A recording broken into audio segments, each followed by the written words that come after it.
পদার্থের গাঠনিক ধর্ম। পদার্থ কাকে বলে আমরা জানি না? আমরা জানি পদার্থ যার ওজন আছে, ভর আছে, জায়গা দখল করে, বল প্রয়োগে বাধা সৃষ্টি করে, এগুলোকে কি বলা হয়? পদার্থ। আর গাঠনিক ধর্ম বলতে বোঝাচ্ছে পদার্থের গঠনটা সম্পর্কে। হ্যাঁ, পদার্থ কয়টা অবস্থা থাকতে পারে? 3টে অবস্থায় থাকতে পারে: কঠিন, তরল, বায়বীয়। এবং আরেকটা অবস্থার অস্তিত্ব পাওয়া যায়, সেটা হচ্ছে প্লাজমা অবস্থা, যেটা অধিক তাপমাত্রায় আয়নিত গ্যাস। আর পদার্থের বন্ধনগুলো কীরকম? কয়েক ধরনের বন্ধন আছে: আয়নিক, সমযোজী, ধাতব, মনে আছে? হ্যাঁ, সন্নিবেশ বন্ধন, এরকম কয়েকটা বন্ধন আছে। তা আজকে আমরা পদার্থের গাঠনিক ধর্মের আলোচনায় আলোচনা করব যে কোনো পদার্থকে যদি তাপ দেওয়া যায়, সেই পদার্থটা আসলে কী পরিমাণ বাড়ে বা কী পরিমাণ কমে। প্রসারণ, আজকের আলোচনাটা আমরা প্রসারণ নিয়ে করি। হ্যাঁ, প্রসারণ। এবং এই প্রসারণ কিন্তু তোমার কঠিন পদার্থের প্রসারণও হতে পারে, তরল পদার্থের প্রসারণও হতে পারে, গ্যাসীয় পদার্থের প্রসারণও হতে পারে। তো তোমাদের মাথায় রাখতে হবে, কঠিন পদার্থের প্রসারণ 3 ধরনের হয়: দৈর্ঘ্য বরাবর হয়, ক্ষেত্রফল বরাবর হয়, আয়তন বরাবর হয়। কিন্তু তরল পদার্থের কোনো দৈর্ঘ্য নাই, আছে কি?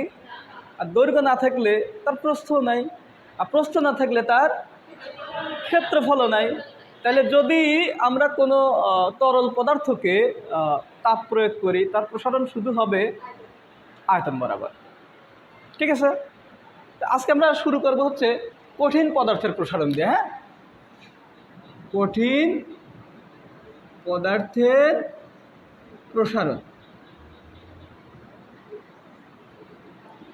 আমরা প্রথমেই এরকম মনে করি একটা দণ্ড, যার শুধু দৈর্ঘ্য আছে, কোনো প্রস্থ কিছু নাই, যার শুধু দৈর্ঘ্য আছে, প্রস্থ কিছু নাই।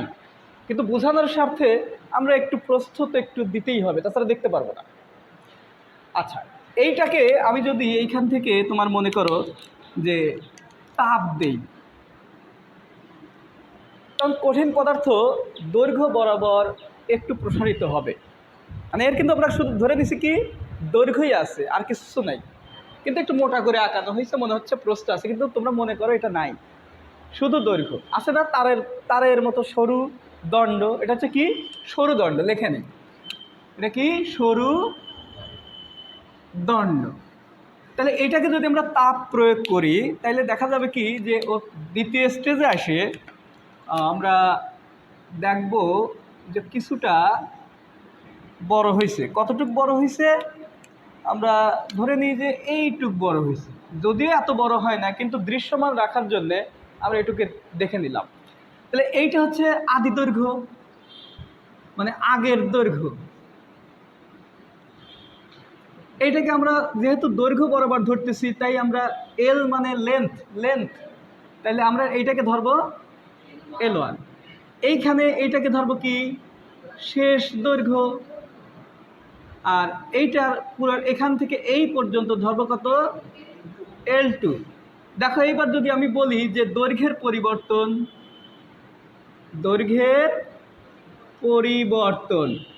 দৈর্ঘ্যের কিছুটা পরিবর্তন হয়েছে না? তুমি যদি একটা ছোটোবেলায় চারা গাছ লাগাও, এই চারা গাছটা কিছুদিন পরে এতটুকু হইল। এটা মনে করো 10 মিটার ছিল, আর এইটা মনে করো হইলো হচ্ছে 25 মিটার। তাহলে কতটুক বৃদ্ধি পাইছে? তাহলে 25 বিয়োগ 10 = 15 মিটার। তার মানে কি শেষটা থেকে তুমি আগেরটা বাদ দিছো। তাহলে দৈর্ঘ্যের পরিবর্তন কি হবে? L2 মাইনাস, আচ্ছা ছোট হাতের এলই ব্যবহার করি। হ্যাঁ, L2 মাইনাস L1। আচ্ছা, প্রথমে যে তুমি যে অবস্থায় ছিল, এই রুমে এই মুহূর্তে কিছু তাপমাত্রা আছে না? আছে তো, জিরো তো না, জিরো হলে তো জমে যেতাম, তাই না? কিছু তাপমাত্রা আছে, যে তাপমাত্রায় এই বস্তুটাও স্বাভাবিক আছে, এটাও স্বাভাবিক আছে, আমরা স্বাভাবিক আছি, আমাদের খুব একটা সমস্যা হচ্ছে না। কিন্তু তারপরেও দেখা যাচ্ছে কি 25-26 ডিগ্রি সেলসিয়াস তাপমাত্রা আছে না? আমাদের কক্ষ তাপমাত্রা বলা হয় কত ডিগ্রি সেলসিয়াসকে? 25 ডিগ্রি সেলসিয়াসকে, তাই না? কক্ষ তাপমাত্রা মানে কক্ষ মানে কি ঘর, সাধারণ তাপমাত্রা। ঠিক আছে, এরপরে আমরা যদি হিট দেই, এই রুমে যদি হিট দেই, তাহলে সেটা হবে কি আর একটা তাপমাত্রা। তার মানে প্রথমে মনে করো যখন স্বাভাবিক তাপমাত্রায় ছিল সেটাকে আমরা ধরব হচ্ছে আদি তাপমাত্রা, এটাকে ধরব হচ্ছে T1 টেম্পারেচার। আর যখন আমরা হিটটা দিলাম তখন এটা কি শেষ তাপমাত্রা, এটাকে ধরব কি আমরা T2। তাহলে আমরা যদি বলি যে তাপমাত্রার পরিবর্তন, তাপমাত্রার পরিবর্তনটা কি হবে T1, বুঝতে পারছো?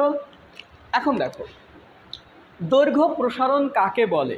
তখন তোমরা বলবা কোনো কঠিন পদার্থকে তাপ দিলে দৈর্ঘ্য বরাবর যে প্রসারণ হয় তাকে দৈর্ঘ্য প্রসারণ বলে। কোনো কঠিন পদার্থকে তাপ দিলে, তাপ দিবা কিন্তু, তাপ দিলে তার দৈর্ঘ্য বরাবর যে প্রসারণ হয় তাকে দৈর্ঘ্য প্রসারণ বলে।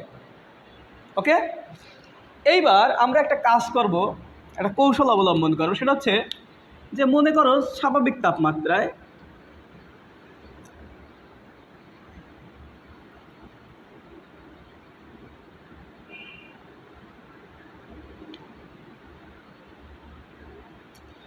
T1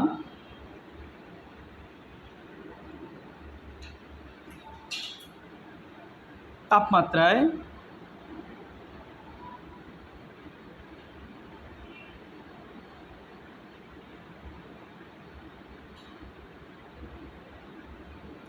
আচ্ছা L1 দৈর্ঘ্যের কোনো কঠিন, একটু মনোযোগ ধরে রাখো সবাই, কেমন?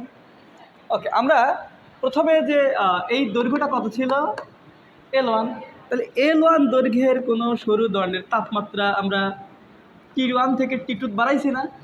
T1 T2 minus T1 kelvin বৃদ্ধিতে দৈর্ঘ্য বৃদ্ধি যদি হয় L2 মাইনাস L1, দেখো দৈর্ঘ্য বৃদ্ধি কত L2 মাইনাস L1, পরিবর্তনটাই তো আসলে বৃদ্ধি হয়েছে, তাই না?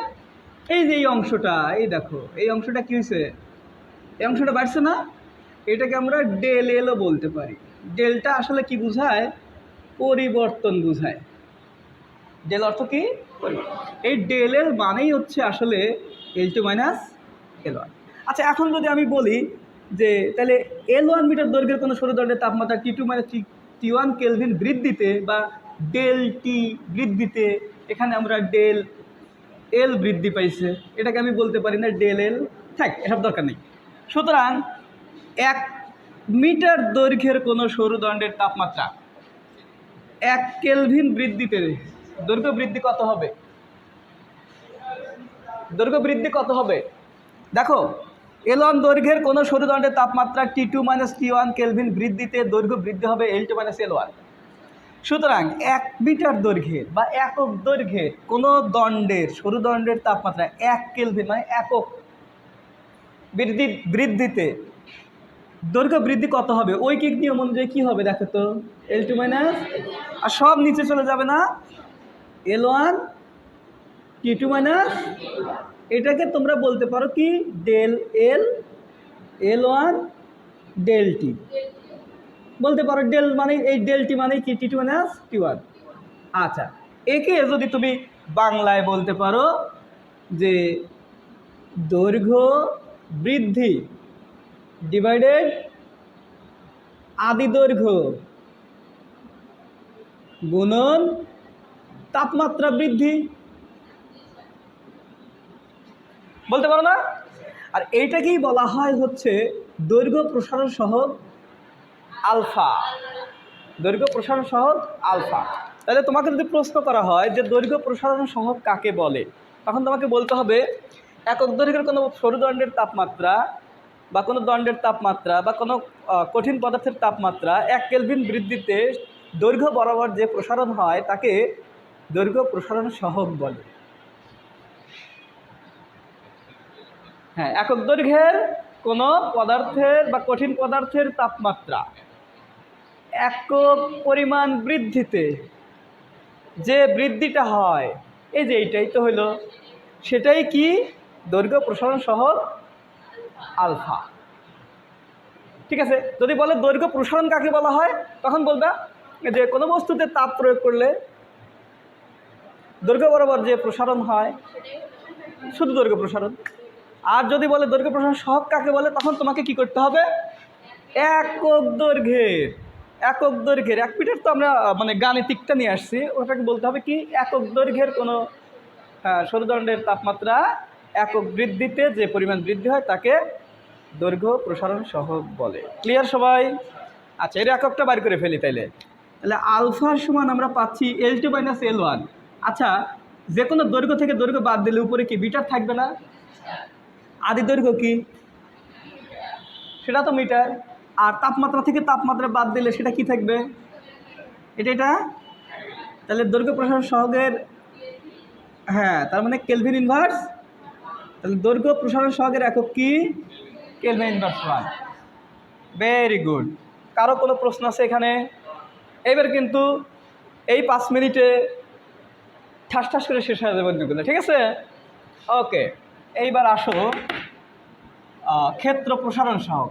ক্ষেত্র প্রসারণ সহগ। আচ্ছা, তাহলে ক্ষেত্র প্রসারণ সহগের আগে আমরা ক্ষেত্র প্রসারণটা জানবো। যে কোনো একটা এই মনে করো ডাস্টার বা এই যে বোর্ডটা, এই বোর্ডটা কি দৈর্ঘ্য প্রস্থ আছে, উচ্চতা কি আমরা দেখতে পাচ্ছি না। মনে করো যে এইরকম একটা বস্তু, একে তুমি হিট দিলা, এ তখন কি চারপাশেই বাড়বে না?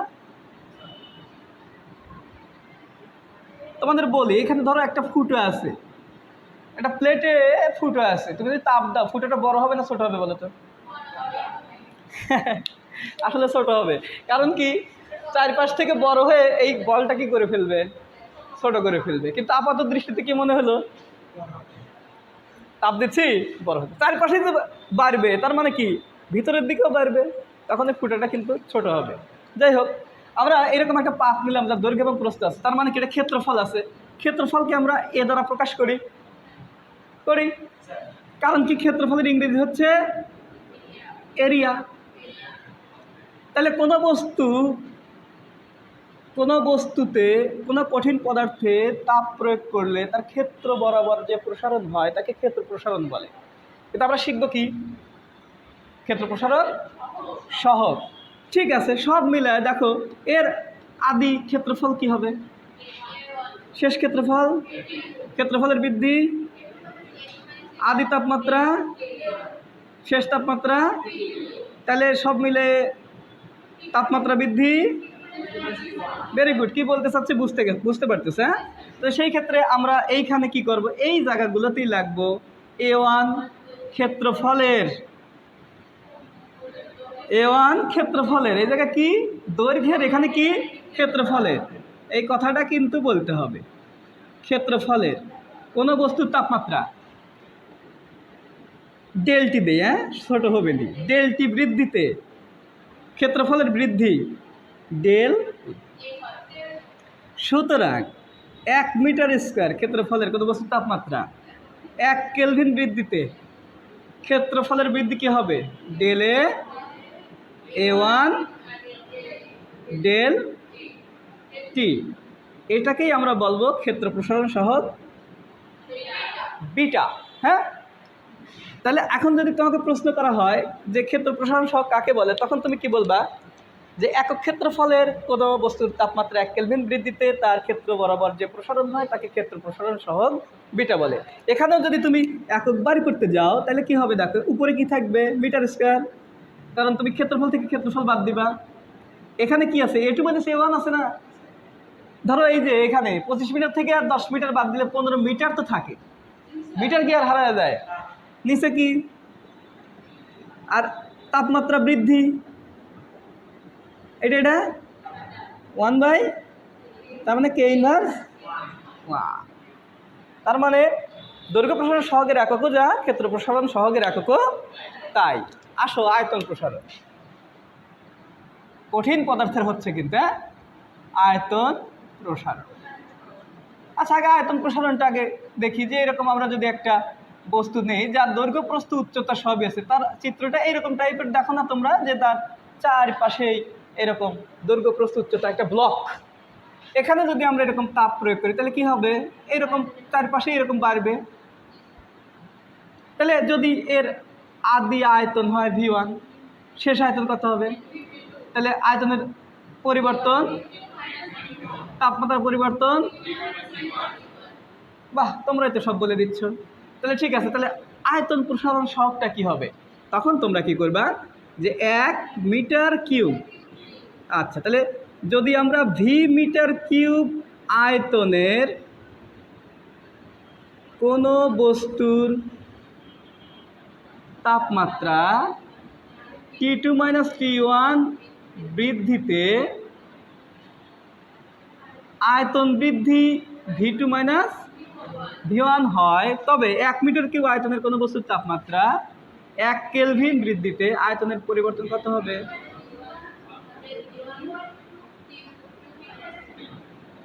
একেই বলবো হচ্ছে আমরা আয়তন প্রসারণ সহগ গামা। ঠিক আছে, তাহলে gamma equal two V2 - V1, V1 T2 - T1। ওকে, যদি আমরা এখানেও বসাই একক m কিউব, নিচে কি into equal to K inverse 1। বুঝতে পারছো সবাই? আচ্ছা, এখন এই তিনজনের সম্পর্ক দেখবো। হ্যাঁ, আলফা, বিটা এবং গামা। বিটা আলফার দ্বিগুণ আর গামা আলফার 3 গুণ। বাহ, তাহলে আলফা এবং বিটার সম্পর্কটা আমরা দেখে নেই যে বিটা ইকুয়াল টু গামা কখন হবে? বিটার সাথে যদি আমি 3 গুণ করি, গামার সাথে যদি আমরা দ্বিগুণ করি, তাহলে সমান হবে না? কারণ এইটার সমান আমি এখন দেখতে পাচ্ছি 3 গুণন 2 আলফা ইকুয়াল টু 2 গুণন 3 আলফা ইকুয়াল টু কি 6 আলফা ইকুয়াল টু 6 আলফা। তার মানে বিটা এবং গামার মধ্যে সম্পর্কটা কি? এই 3 ওই পাশে দিয়ে দাও, 2/3 গামা। আবার যদি বলে যে গামা সমান কত, গামা ইকুয়াল টু 3/2 বিটা। এই যে এই পাশ থেকে এই পাশে আসলো, পক্ষান্তর যাচ্ছে মাথায়? ঠিক আছে, তোমাদের সবচেয়ে সহজ বুদ্ধি একটা দিয়ে দেই। তোমরা সবসময় মনে রাখবা যে আলফা হচ্ছে 100 টাকার নোট, বাংলাদেশে 100 টাকার নোট আছে না? বিটা হচ্ছে 200 টাকার নোট, আর গামা 300 টাকার নোট আসতে পারে না? আচ্ছা, যখন এদের সম্পর্ক দেখবা, দেখো এইটাকে আমরা টেস্ট করি যে বিটা ইকুয়াল টু 2/3 কি বললাম আমরা? গামা। এখন বিটার সমান কয় টাকার নোট বললাম?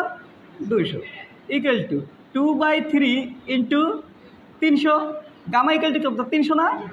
আচ্ছা, এটা কত? 100 না? তাহলে 200 সমান 200। মিলছে? এরকম তোমাদের বিভিন্ন সম্পর্ক আসে যে কোন সম্পর্কটি সঠিক, তখন তোমরা টাকার পরিমাণ বসায় দিবা যে এত আলফা এত। হ্যাঁ, এইগুলো